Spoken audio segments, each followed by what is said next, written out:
AICC పెద్దల్ని కలుస్తున్నారు tea Congress నేతలు. డీకేని మర్యాదపూర్వకంగా కలిశారు భట్టి విక్రమార్క, శ్రీధర్ బాబు, ప్రేమ్ సాగర్. అధిష్టానం నిర్ణయానికి కట్టుబడి ఉంటామన్నారు శ్రీధర్ బాబు. ఎవరైనా సరే హైకమాండ్ ఆదేశాలకు కట్టుబడి ఉండాల్సిందే అన్నారు. పార్టీలో సీనియర్ గా ఉన్న మంత్రి పదవి ఇవ్వాలని కోరారు. కొందరు నేతలు కాంగ్రెస్ పెద్దలకి కృతజ్ఞతలు చెప్పడానికి ఢిల్లీ వచ్చారు అంటున్నారు.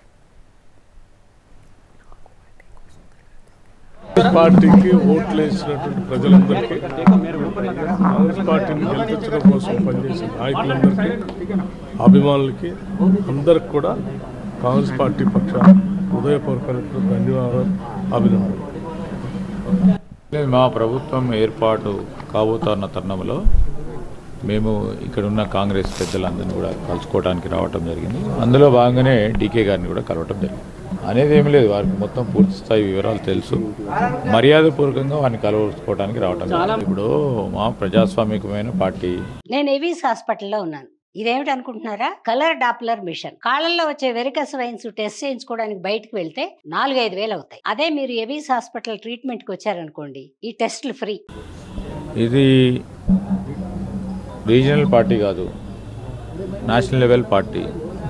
ఆ పార్టీ నిర్ణయాలు కూడా పార్టీ ప్రయోజనాలు దృష్టిలో పెట్టుకొని, రాష్ట్రానికి సంబంధించిన పార్టీ ప్రయోజనాలు దృష్టిలో పెట్టుకొని ఈరోజు నిర్ణయం చేస్తారు. ఆ నమ్మకంతోనే మేము ఒక సిన్సియర్ కాంగ్రెస్ లాయల్ వర్కర్గా, నాయకుడిగా ఈరోజు మేము ముందుకు వెళ్ళటం జరుగుతుంది. కాంగ్రెస్ పార్టీలో ఆశిస్తే వచ్చేది లేదు, వద్దనుకుంటే రాదు లేదు. ఈరోజు ఆశించేవారు అందరూ ఆశిస్తూ ఉంటారు. కానీ కాంగ్రెస్ పార్టీ అన్ని ప్రయోజనాలు దృష్టిలో పెట్టుకొని మంచి నిర్ణయాలు తీసుకుంటుందని నమ్మకంతో మేము ఉంటాం. ఢిల్లీ వచ్చి నాకు క్యాబినెట్ ఇవ్వని రిక్వెస్ట్ చేసుకుందాక వచ్చినాం.